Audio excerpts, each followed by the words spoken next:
Okay, let's drift off to sleep.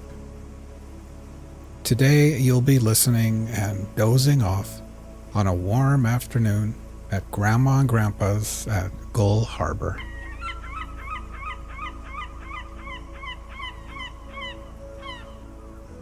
Imagine for a second that you are lying down on a warm futon mattress at one end of a screened-in porch. The porch faces the harbor, the bay, and the ocean on the horizon.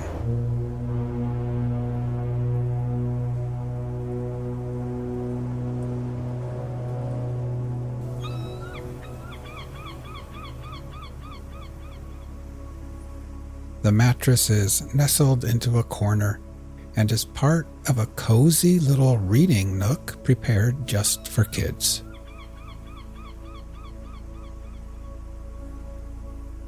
There is a little bookshelf there full of comics, magazines, crosswords, and children's books. There are new books and worn-out books. The Hardy Boys, Nancy Drew, books about dinosaurs and horses and sea life, and all kinds of stories about kids getting into summer adventures together.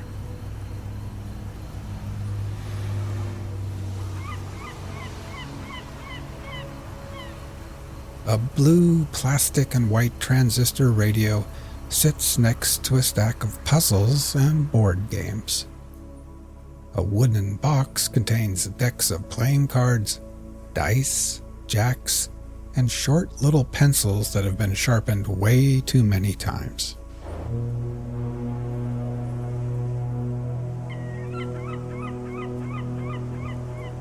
Now, while imagining laying here, let's get nice and relaxed. First, close your eyes and just become aware of your breathing, feeling your chest gently rise and fall again.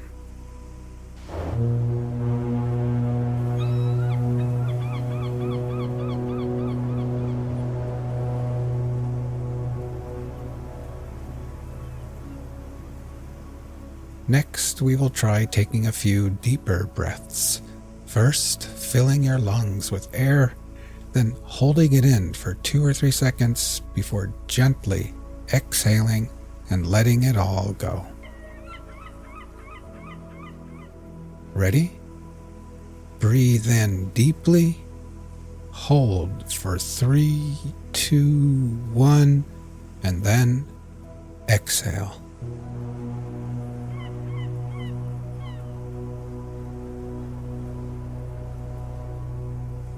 One more time. Breathe in deeply, hold for 3, 2, 1, and exhale.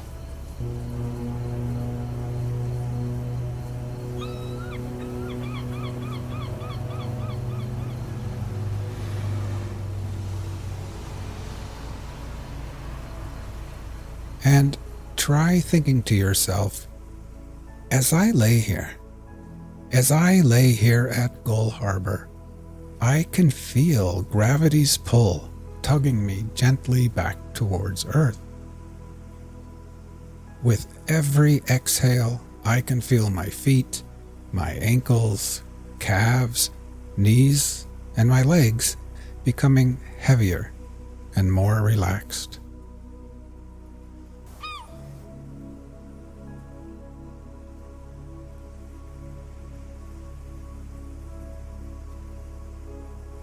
Now you can feel the cool, salty ocean air on your skin. It would almost be too cold if it wasn't for the wonderful afternoon sun shining down on you perfectly. The sunlight splatters through the screens and bathes your tan legs and arms with a soothing warmth, almost as if Grandma has wrapped you up like a cocoon in one of her quilted blankets.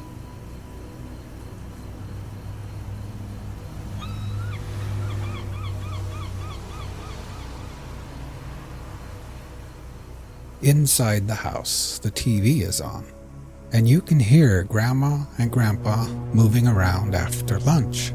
Dr. James Whitcomb Brawler. Brawler, huh? It rhymes with B-R-O-W-E-R. Why do you have that G-H in there? To make it difficult for quizmasters? Yes. Is that what You know that they too will soon be taking their afternoon nap in their rooms.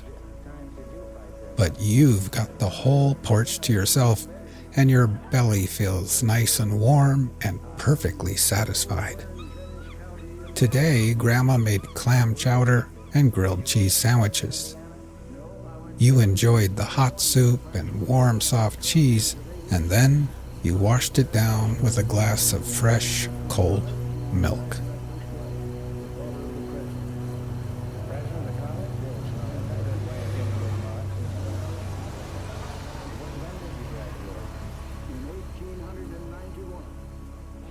Now, try taking a few more deep breaths. First, filling your lungs with air, holding it there briefly before gently exhaling and letting it all go. Ready? Breathe in deeply, hold for 3, 2, 1, and then exhale.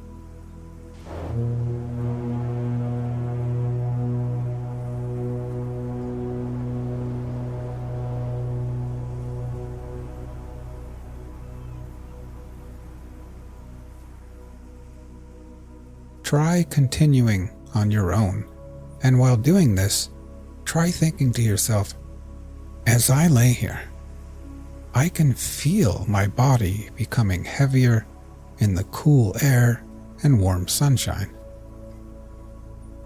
With each exhale, I can feel my hands and arms and my torso becoming heavier and heavier and more relaxed.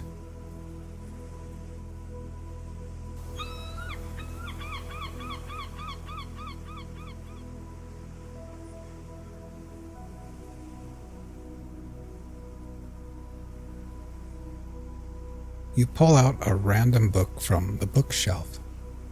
This one is called Summer Friends, and on the cover is a picture of a little girl in a red dress with white polka dots. She's sitting in grass with flowers all about, and she's shaking the paw of a bunny rabbit while a white duck looks on and a little frog jumps through the air. You decide that you're just too sleepy to read right now, so you set the book down and lay back and think about the day. It's no wonder you're sleepy and tired. In the morning, after breakfast, Grandma rubbed coconut-scented sunscreen on your face and arms, and then Grandpa took you with him in the old rusty truck to the hardware store. There he drank coffee and laughed with old bearded men wearing high rubber boots.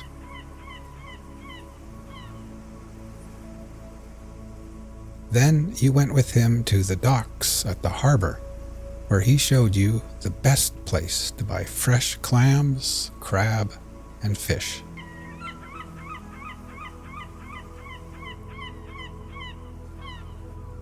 The docks were bustling with activity.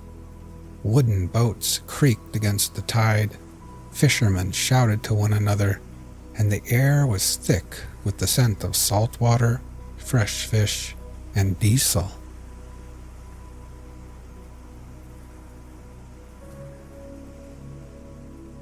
As you continue to breathe deeply and then exhale, try thinking to yourself, as I lay here, my whole body feels heavy and relaxed. With every exhale, I can feel gravity pulling me back towards Earth gently. I can feel my head, my shoulders, my neck becoming relaxed and at ease. And my legs are heavy and at peace with gravity's pull. Now my whole body, my legs and feet, my arms and hands, my torso, my head and neck and shoulders, my whole body is completely at peace, relaxed, and at ease.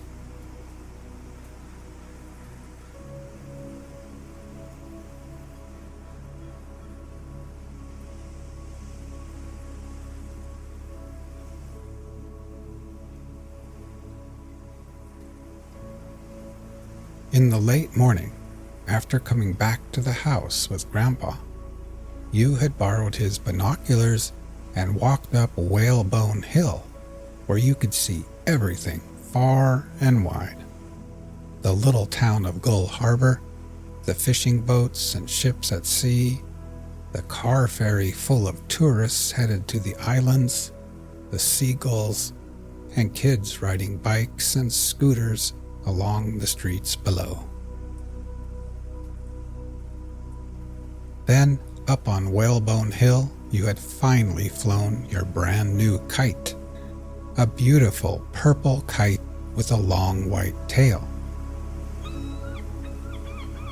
It climbed higher and higher and higher through the coastal winds, tugging on your tired arms like a heavy fish on the end of the line.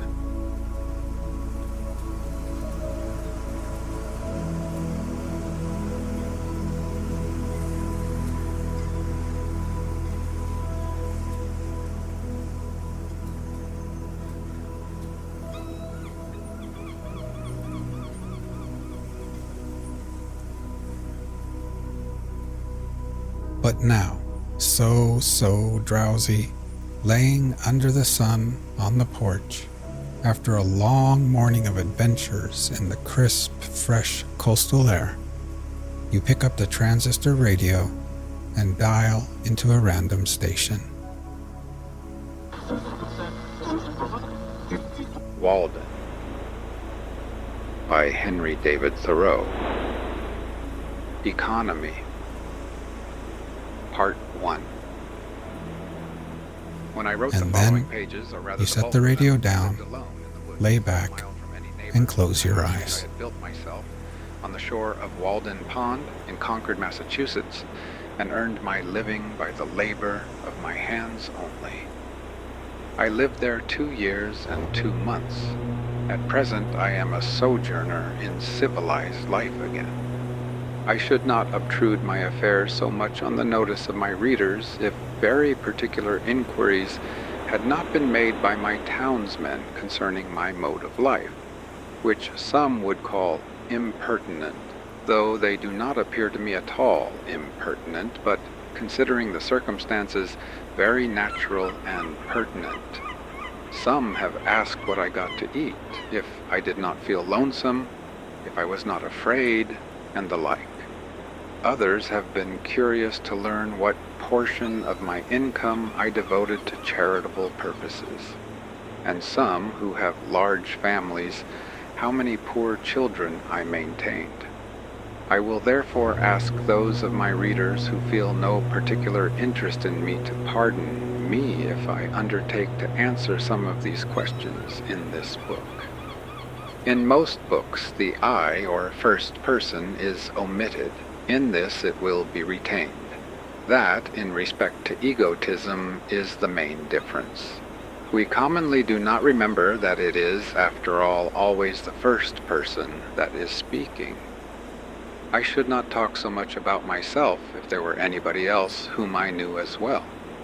Unfortunately, I am confined to this theme by the narrowness of my experience.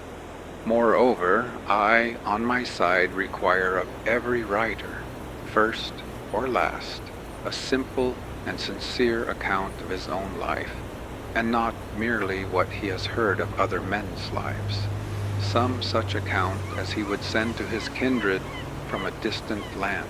For if he has lived sincerely, it must have been in a distant land to me. Perhaps these pages are more particularly addressed to poor students. As for the rest of my readers, they will accept such portions as apply to them. I trust that none will stretch the seams in putting on the coat, for it may do good service to him whom it fits. I would fain say something, not so much concerning the Chinese and Sandwich Islanders as you who read these pages who are said to live in New England, something about your condition, especially your outward condition or circumstances in this world, in this town, what it is, whether it is necessary that it be as bad as it is, whether it cannot be improved as well as not. I have traveled a good deal in Concord, and everywhere, in shops and offices and fields, the inhabitants have appeared to me to be doing penance in 1,000 remarkable ways. What I have heard of Brahmins sitting exposed to 4 fires and looking in the face of the sun, or hanging suspended with their heads downward over flames, or looking at the heavens over their shoulders, until it becomes impossible for them to resume their natural position, while from the twist of the neck nothing but liquids can pass into the stomach, or dwelling, chained for life, at the foot of a tree, or measuring with their bodies like caterpillars the breadth of vast empires, or standing on one leg on the tops of pillars. Even these forms of conscious penance are hardly more incredible and astonishing than the scenes which I daily witness. The 12 labors of Hercules were trifling in comparison with those which my neighbors have undertaken, for they were only 12 and had an end. But I could never see that these men slew or captured any monster or finished any labor. They have no friend Iolaus to burn with a hot iron the root of the Hydra's head, but as soon as one head is crushed, 2 spring up.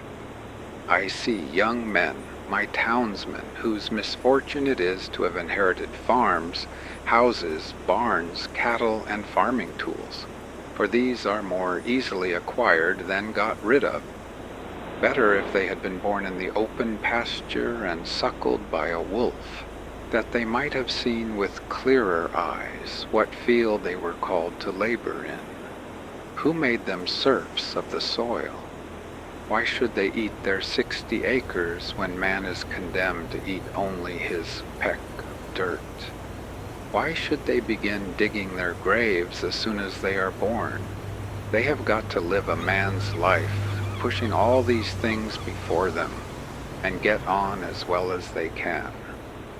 How many a poor immortal soul have I met well nigh crushed and smothered under its load, creeping down the road of life, pushing before it a barn 75 feet by 40, its Augean stables never cleansed, and 100 acres of land, tillage, mowing, pasture, and woodlot. The portionless who struggle with no such unnecessary inherited encumbrances find it labor enough to subdue and cultivate a few cubic feet of flesh. But men labor under a mistake. The better part of the man is soon plowed into the soil for compost. By a seeming fate, commonly called necessity, they are employed, as it says in an old book, laying up treasures which moth and rust will corrupt, and thieves break through and steal. It is a fool's life, as they will find when they get to the end of it, if not before. It is said that Deucalion and Pyrrha created men by throwing stones over their heads behind them. Inde genus durum sumus experiens laborum et documenta demus quasimus origine nati. Or, as Raleigh rhymes it in his sonorous way, from thence our kind hard-hearted is, enduring pain and care, approving that our bodies of a stony nature are. So much for a blind obedience to a blundering oracle, throwing the stones over their heads behind them, and not seeing where they fell. Most men, even in this comparatively free country, through mere ignorance and mistake, are so occupied with the factitious cares and superfluously coarse labors of life that its finer fruits cannot be plucked by them. Their fingers from excessive toil are too clumsy and tremble too much for that. Actually, the laboring man has not leisure for a true integrity day by day. He cannot afford to sustain the manliest relations to men. His labor would be depreciated in the market. He has no time to be anything but a machine. How can he remember well his ignorance, which his growth requires? Who has so often to use his knowledge? We should feed and clothe him gratuitously sometimes, and recruit him with our cordials before we judge of him. The finest qualities of our nature, like the bloom on fruits, can be preserved only by the most delicate handling. Yet we do not treat ourselves nor one another thus tenderly. Some of you, we all know, are poor, find it hard to live, are sometimes, as it were, gasping for breath.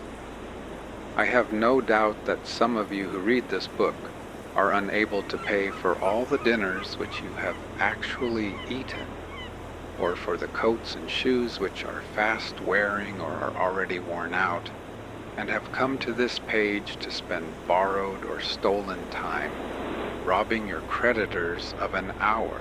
It is very evident what mean and sneaking lives many of you live, for my sight has been whetted by experience, always on the limits, trying to get into business and trying to get out of debt, a very ancient slough called by the Latins ace alienum, another's brass, for some of their coins were made of brass, still living and dying and buried by this other's brass, always promising to pay tomorrow, and dying today insolvent, seeking to curry favor, to get custom, by how many modes, only not state prison offenses, lying, flattering, voting, contracting yourselves into a nutshell of civility, or dilating into an atmosphere of thin and vaporous generosity, that you may persuade your neighbor to let you make his shoes, or his hat, or his coat, or his carriage, or import his groceries for him, making yourselves sick, that you may lay up something against a sick day, something to be tucked away in an old chest, or in a stocking behind the plastering, or, more safely, in the brick bank, no matter where, no matter how much or how little. I sometimes wonder that we can be so frivolous, I may almost say, as to attend to the gross but somewhat foreign form of servitude called Negro slavery. There are so many keen and subtle masters that enslave both North and South. It is hard to have a Southern overseer. It is worse to have a Northern one, but worst of all, when you are the slave driver of yourself. Talk of a divinity in man. Look at the teamster on the highway, wending to market by day or night. Does any divinity stir within him? His highest duty to fodder and water his horses. What is his destiny to him compared with the shipping interests? Does not he drive for Squire make a stir? How godlike, how immortal is he? See how he cowers and sneaks, how vaguely all the day he fears, not being immortal nor divine, but the slave and prisoner of his own opinion of himself, a fame won by his own deeds. Public opinion is a weak tyrant compared with our own private opinion. What a man thinks of himself, that it is which determines, or rather indicates, his fate. Self-emancipation even in the West Indian provinces of the fancy and imagination. What Wilberforce is there to bring that about? Think also of the ladies of the land weaving toilet cushions against the last day, not to betray too green an interest in their fates, as if you could kill time without injuring eternity, The mass of men lead lives of quiet desperation. What is called resignation is confirmed desperation. From the desperate city you go into the desperate country and have to console yourself with the bravery of minks and muskrats. A stereotyped but unconscious despair is concealed even under what are called the games and amusements of mankind. There is no play in them, for this comes after work, but it is a characteristic of wisdom not to do desperate things. When we consider what, to use the words of the Catechism, is the chief end of man, and what are the true necessaries and means of life, it appears as if men had deliberately chosen the common mode of living because they preferred it to any other. Yet they honestly think there is no choice left. But alert and healthy natures remember that the sun rose clear. It is never too late to give up our prejudices. No way of thinking or doing, however ancient, can be trusted without proof.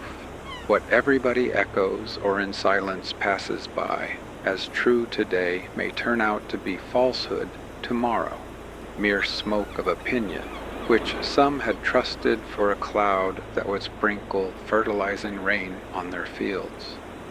What old people say you cannot do, you try and find that you can. Old deeds for old people, and new deeds for new. Old people did not know enough once, perchance, to fetch fresh fuel to keep the fire a-going. New people put a little dry wood under a pot, and are whirled round the globe with the speed of birds, in a way to kill old people, as the phrase is.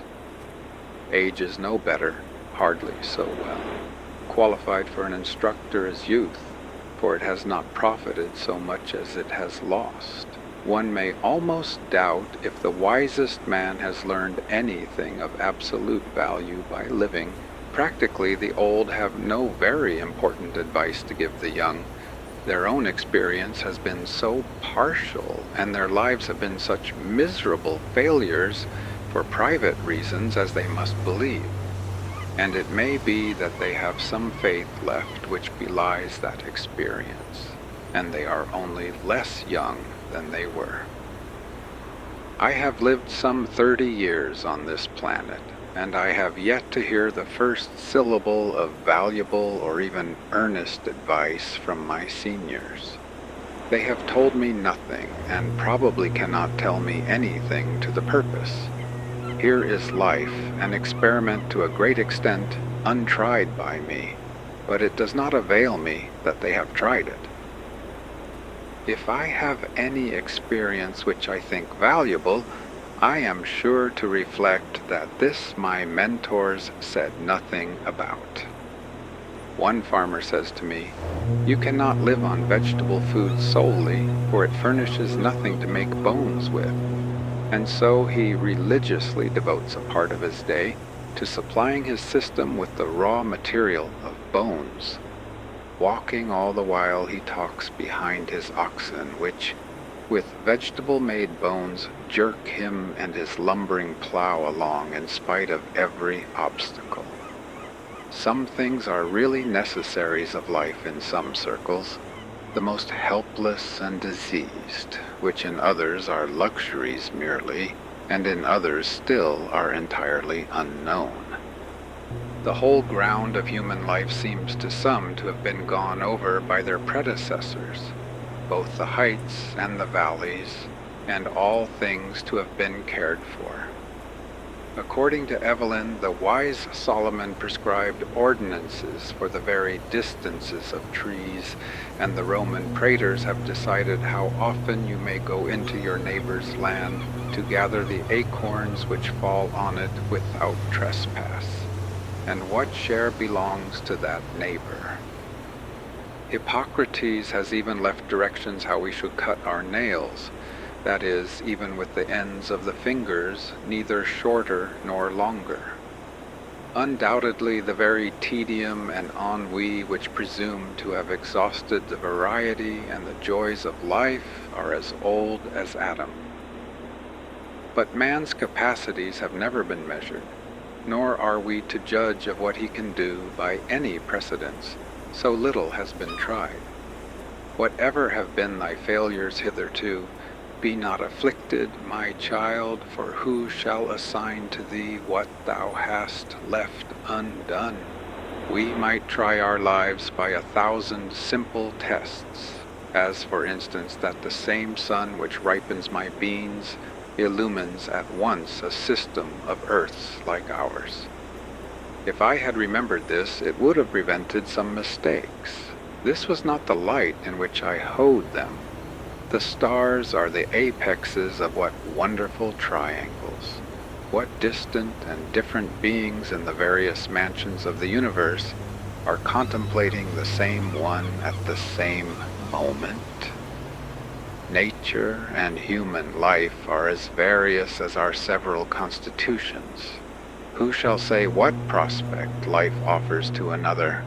Could a greater miracle take place than for us to look through each other's eyes for an instant? We should live in all the ages of the world in an hour. Aye, in all the worlds of the ages. History, poetry, mythology. I know of no reading of another's experience so startling and informing as this would be. The greater part of what my neighbors call good, I believe in my soul to be bad, and if I repent of anything, it is very likely to be my good behavior. What demon possessed me that I behaved so well? You may say the wisest thing you can, old man. You who have lived 70 years, not without honor of a kind. I hear an irresistible voice which invites me away from all that. One generation abandons the enterprises of another like stranded vessels. I think that we may safely trust a good deal more than we do. We may waive just so much care of ourselves as we honestly bestow elsewhere. Nature is as well adapted to our weakness as to our strength. The incessant anxiety and strain of some is a well-nigh incurable form of disease. We are made to exaggerate the importance of what work we do, and yet how much is not done by us? Or what if we had been taken sick? How vigilant we are. Determined not to live by faith if we can avoid it, all the day long on the alert. At night we unwillingly say our prayers and commit ourselves to uncertainties. So thoroughly and sincerely are we compelled to live, reverencing our life and denying the possibility of change. This is the only way, we say, but there are as many ways as there can be drawn radii from one center. All change is a miracle to contemplate, but it is a miracle which is taking place every instant. Confucius said, "To know that we know what we know, and that we do not know what we do not know, that is true knowledge." When one man has reduced a fact of the imagination to be a fact to his understanding, I foresee that all men at length establish their lives on that basis. Let us consider for a moment what most of the trouble and anxiety which I have referred to is about, and how much it is necessary that we be troubled, or at least careful. It would be some advantage to live a primitive and frontier life, though in the midst of an outward civilization, if only to learn what are the gross necessaries of life and what methods have been taken to obtain them, or even to look over the old daybooks of the merchants to see what it was that men most commonly bought at the stores, what they stored, that is, what are the grossest groceries. For the improvements of ages have had but little influence on the essential laws of man's existence, as our skeletons probably are not to be distinguished from those of our ancestors. By the words necessary of life, I mean whatever of all that man obtains by his own exertions has been from the first, or from long use has become so important to human life that few, if any, whether from savageness or poverty or philosophy, ever attempt to do without it. To many creatures there is in this sense but one necessary of life, food. To the bison of the prairie it is a few inches of palatable grass, with water to drink, unless he seeks the shelter of the forest or the mountain's shadow. None of the brute creation requires more than food and shelter. The necessaries of life for man in this climate may, accurately enough, be distributed under the several heads of food, shelter, clothing, and fuel. For not till we have secured these are we prepared to entertain the true problems of life with freedom and a prospect of success. Man has invented not only houses, but clothes and cooked food, and possibly from the accidental discovery of the warmth of fire and the consequent use of it, at first a luxury, arose the present necessity to sit by it. We observe cats and dogs acquiring the same second nature. By proper shelter and clothing we legitimately retain our own internal heat, but with an excess of these, or of fuel, that is, with an external heat greater than our own internal, may not cookery properly be said to begin. Darwin, the naturalist, says of the inhabitants of Tierra del Fuego that while his own party, who were well clothed and sitting close to a fire, were far from too warm, these naked savages who were farther off were observed, to his great surprise, to be streaming with perspiration at undergoing such a roasting. So, we are told, the New Hollander goes naked with impunity, while the European shivers in his clothes. Is it impossible to combine the hardiness of these savages with the intellectualness of the civilized man? According to Liebig, man's body is a stove, and food the fuel which keeps up the internal combustion in the lungs. In cold weather we eat more, in warm less. The animal heat is the result of a slow combustion, and disease and death take place when this is too rapid, or for want of fuel, or from some defect in the draft, the fire goes out. Of course, the vital heat is not to be confounded with fire, but so much for analogy. It appears, therefore, from the above list, that the expression animal life is nearly synonymous with the expression animal heat. For while food may be regarded as the fuel which keeps up the fire within us, and fuel serves only to prepare that food or to increase the warmth of our bodies by addition from without, shelter and clothing also serve only to retain the heat thus generated and absorbed. The grand necessity, then, for our bodies is to keep warm, to keep the vital heat in us. What pains we accordingly take, not only with our food and clothing and shelter, but with our beds, which are our night clothes, robbing the nests and breasts of birds to prepare this shelter within a shelter, as the mole has its bed of grass and leaves at the end of its burrow. The poor man is wont to complain that this is a cold world, and to cold no less physical than social we refer directly a great part of our ails.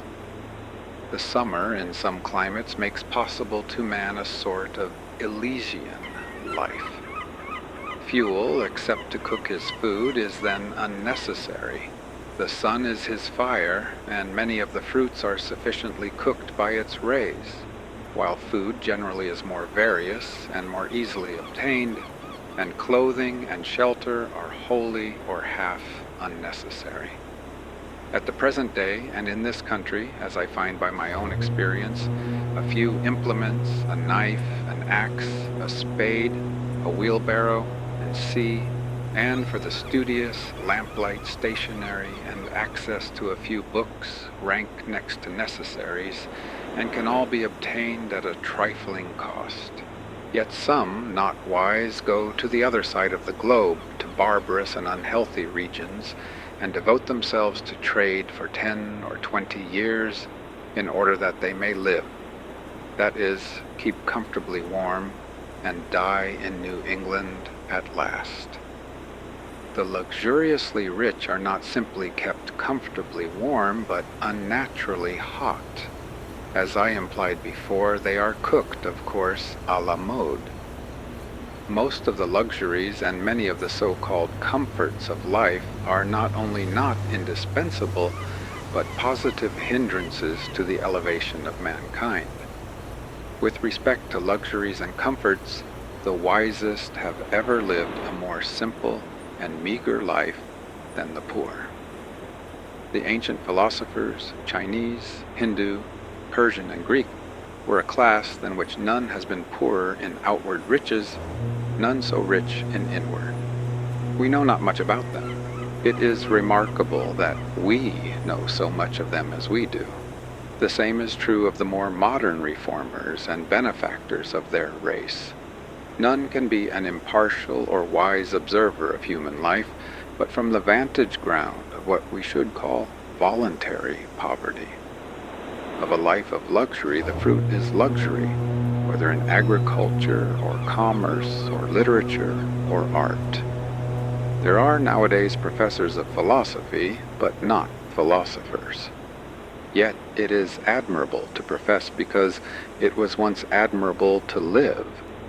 To be a philosopher is not merely to have subtle thoughts, nor even to found a school, but so to love wisdom as to live according to its dictates, a life of simplicity, independence, magnanimity, and trust.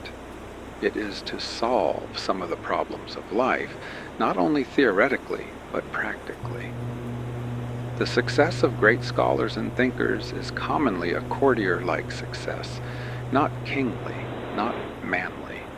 They make shift to live merely by conformity, practically as their fathers did, and are in no sense the progenitors of a nobler race of men. But why do men degenerate ever? What makes families run out? What is the nature of the luxury which enervates and destroys nations? Are we sure that there is none of it in our own lives? The philosopher is in advance of his age even in the outward form of his life. He is not fed, sheltered, clothed, warmed like his contemporaries. How can a man be a philosopher and not maintain his vital heat by better methods than other men? When a man is warmed by the several modes which I have described, what does he want next? Surely not more warmth of the same kind as more and richer food, larger and more splendid houses, finer and more abundant clothing, more numerous incessant and hotter fires, and the like. When he has obtained those things which are necessary to life, there is another alternative than to obtain the superfluities, and that is to adventure on life now, his vacation from humbler toil having commenced. The soil, it appears, is suited to the seed, for it has sent its radicle downward, and it may now send its shoot upward also with confidence. Why has man rooted himself thus firmly in the earth, but that he may rise in the same proportion into the heavens above? For the nobler plants are valued for the fruit they bear at last, in the air and light, far from the ground, and are not treated like the humbler esculents, which, though they may be biennials, are cultivated only till they have perfected their root, and often cut down at top for this purpose, so that most would not know them in their flowering season. I do not mean to prescribe rules to strong and valiant natures, who will mind their own affairs whether in heaven or hell, and perchance build more magnificently and spend more lavishly than the richest, without ever impoverishing themselves, not knowing how they live, if indeed there are any such as has been dreamed, nor to those who find their encouragement and inspiration in precisely the present condition of things, and cherish it with the fondness and enthusiasm of lovers. And to some extent I reckon myself in this number. I do not speak to those who are well employed in whatever circumstances, and they know whether they are well employed or not, but mainly to the mass of men who are discontented and idly complaining of the hardness of their lot, or of the times when they might improve them. There are some who complain most energetically and inconsolably of any, because they are, as they say, doing their duty. I also have in my mind that seemingly wealthy, but most terribly impoverished class of all, who have accumulated dross, but know not how to use it or get rid of it, and thus have forged their own golden or silver fetters. If I should attempt to tell how I have desired to spend my life in years past, it would probably surprise those of my readers who are somewhat acquainted with its actual history. It would certainly astonish those who know nothing about it. I will only hint at some of the enterprises which I have cherished. In any weather, at any hour of the day or night, I have been anxious to improve the nick of time, and notch it on my stick too, to stand on the meeting of two eternities, the past and future, which is precisely the present moment, to toe that line. You will pardon some obscurities, for there are more secrets in my trade than in most men's, and yet not voluntarily kept, but inseparable from its very nature. I would gladly tell all that I know about it, and never paint no admittance on my gate. I long ago lost a hound, a bay horse, and a turtle dove, and am still on their trail. Many are the travelers I have spoken concerning them, describing their tracks and what calls they answered to. I have met one or two who had heard the hound and the tramp of the horse, and even seen the dove disappear behind a cloud, and they seemed as anxious to recover them as if they had lost them themselves. To anticipate, not the sunrise and the dawn merely, but if possible, nature herself. How many mornings, summer and winter, before yet any neighbor was stirring about his business, have I been about mine? No doubt many of my townsmen have met me returning from this enterprise, farmers starting for Boston in the twilight, or wood choppers going to their work. It is true, I never assisted the sun materially in his rising, but doubt not, it was of the last importance only to be present at it. So many autumn, and winter days spent outside the town trying to hear what was in the wind, to hear and carry it express. I well nigh sunk all my capital in it, and lost my own breath into the bargain, running in the face of it. If it had concerned either of the political parties, depend upon it, it would have appeared in the Gazette with the earliest intelligence. At other times, watching from the observatory of some cliff or tree to telegraph any new arrival, or waiting at evening on the hilltops for the sky to fall, that I might catch something, though I never caught much, and that manna-wise would dissolve again in the sun. For a long time I was reporter to a journal of no very wide circulation, whose editor has never yet seen fit to print the bulk of my contributions, and, as is too common with writers, I got only my labor for my pains. However, in this case, my pains were their own reward. For many years I was self-appointed inspector of snowstorms and rainstorms, and did my duty faithfully. Surveyor, if not of highways, then of forest paths and all across-lot routes, keeping them open and ravines bridged and passable at all seasons, where the public heel had testified to their utility. I have looked after the wild stock of the town, which give a faithful herdsman a good deal of trouble by leaping fences, and I have had an eye to the unfrequented nooks and corners of the farm, though I did not always know whether Jonas or Solomon worked in a particular field today. That was none of my business. I have watered the red huckleberry, the sand cherry, and the nettle tree, the red pine and the black ash, the white grape and the yellow violet, which might have withered else in dry seasons. In short, I went on thus for a long time. I may say it without boasting, faithfully minding my business, till it became more and more evident that my townsmen would not after all admit me into the list of town officers, nor make my place a sinecure with a moderate allowance. My accounts, which I can swear to have kept faithfully, I have indeed never got audited, still less accepted, still less paid and settled. However, I have not set my heart on that. Not long since, a strolling Indian went to sell baskets at the house of a well-known lawyer in my neighborhood. "Do you wish to buy any baskets?" he asked. "No, we do not want any," was the reply. "What?" exclaimed the Indian as he went out the gate. "Do you mean to starve us?"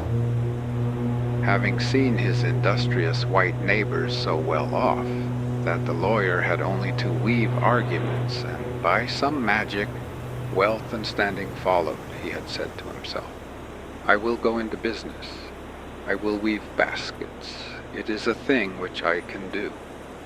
Thinking that when he had made the baskets he would have done his part, and then it would be the white man's to buy them.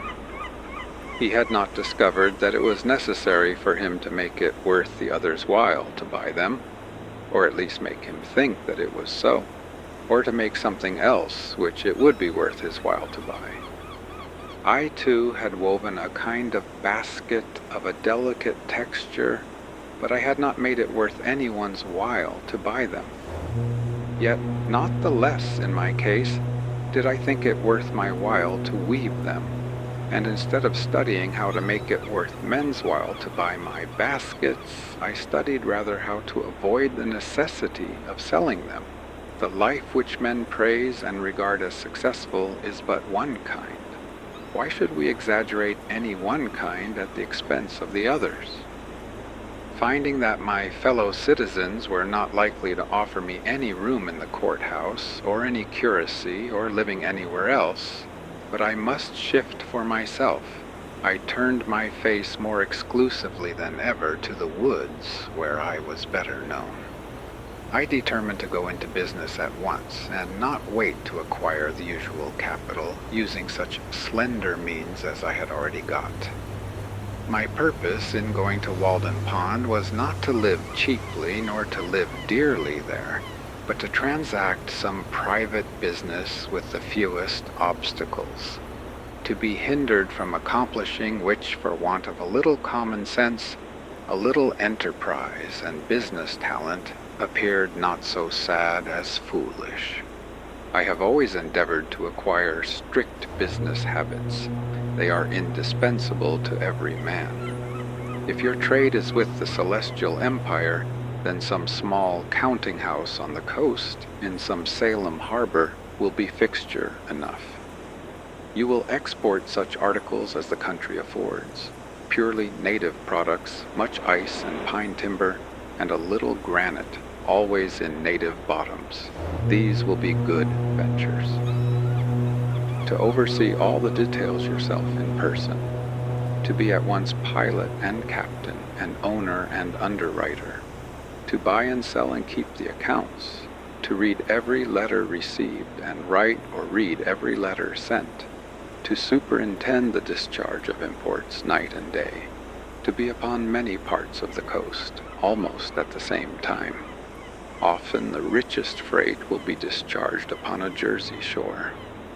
To be your own telegraph, unweariedly sweeping the horizon, speaking all passing vessels bound coastwise, to keep up a steady dispatch of commodities for the supply of such a distant and exorbitant market. to keep yourself informed of the state of the markets, prospects of war and peace everywhere, and anticipate the tendencies of trade and civilization. Taking advantage of the results of all exploring expeditions, using new passages and all improvements in navigation, charts to be studied, the position of reefs and new lights and buoys to be ascertained, and ever the logarithmic tables to be corrected. For by the error of some calculator, the vessel often splits upon a rock that should have reached a friendly pier. There is the untold fate of La Pérouse, universal science to be kept pace with, studying the lives of all great discoverers and navigators, great adventurers and merchants, from Hanno and the Phoenicians down to our day. In fine, account of stock to be taken from time to time, to know how you stand. It is a labor to task the faculties of a man, such problems of profit and loss, of interest, of tear and tret, and gauging of all kinds in it, as demand a universal knowledge. I have thought that Walden Pond would be a good place for business, not solely on account of the railroad and the ice trade. It offers advantages which it may not be good policy to divulge. It is a good port and a good foundation. No Neva marshes to be filled, though you must everywhere build on piles of your own driving. It is said that a flood tide with a westerly wind and ice in the Neva would sweep St. Petersburg from the face of the earth.